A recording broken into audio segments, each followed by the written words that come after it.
So Chair now recognizes Mr. Hamadeh from Arizona for 5 minutes. Thank you, Mr. Chair. Space is the next frontier of warfare, and it's easy to overlook because we can't see it. But back home in Arizona, in Flagstaff, there's a small naval observatory that plays a huge role. Now, that little station tells us exactly where we are in the galaxy. It aids in setting the official time for the entire Department of Defense and the country. GPS, internet, communications, every part of our daily life depends on commercial and military space assets. Our enemies know this, and that's why China and Russia say that our satellites are fair game. They are preparing to knock us back decades without ever hitting American soil or our service members. Now, that's why this mission of our Space Force is so crucial. We have no choice but to build America's technical edge, resilience, deterrence, and counterstrike abilities in the space domain. Now, my first question is for Ms. Yaffe. I'm going to piggyback off what Congressman Wilson was talking about with the Russia's latest space race and what we talked about last time in the bigger committee last week. What equivalent wild card option do we have that keeps the Russians and Chinese up at night in terms of offensive capabilities? I know we focus a lot on defensive.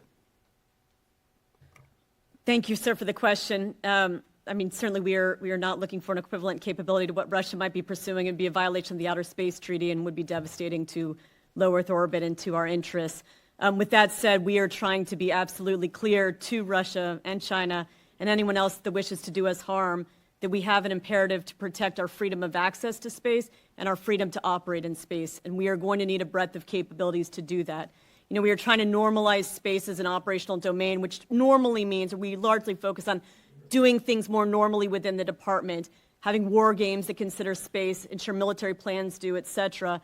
But there are some differences with the space domain, so we may not talk about our capabilities in the same way. We think there are other ways to message to our adversaries what we intend to achieve, but we want to be absolutely critical. We are going to protect and defend our critical space-based assets and our joint force from space-enabled threats with a breadth of capabilities and to ensure the President and Secretary of Defense have options. Very good. I know you mentioned earlier in your testimony about burden sharing with our allies as well. How do our allies see this space race? Do they see the same threat as we do? Thank you, sir. We think that cooperation with allies and partners remains essential, and certainly space offers advantages for burden sharing. We have a few ways to go about it. Part of it is ensuring that we do see the threat in the same way. We've been pursuing for a number of years something that's called the Combined Space Operations Initiative, or CSPO. It's grown recently from 7 to 10 countries of our most capable spacefaring partners. Part of that is ensuring that we see the threats in the same way.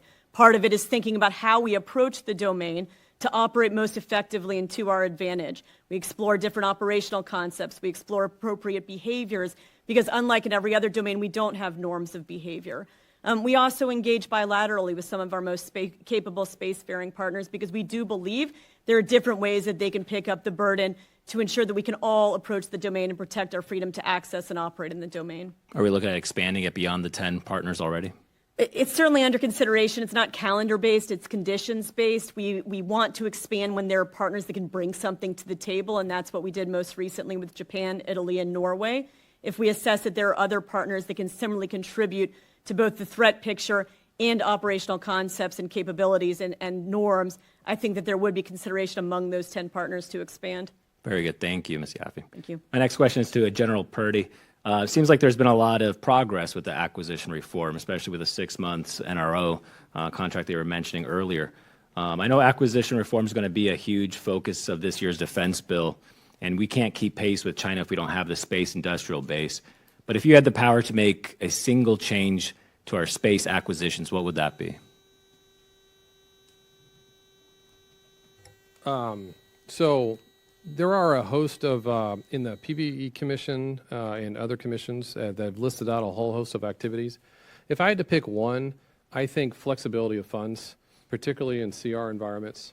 We really find ourselves up in a barrel when we can't actually get our funds, till later in the year. And so ability to do BTR, ATO thresholds at a higher level, ability to do quick starts, ability to get moving in that progress while we're waiting for the big bill, I think is probably one of the most #1 things I would poke at. Yeah, flexibility seems to be a unifying issue. Yes. Thank you. I yield back, Mr. Chairman.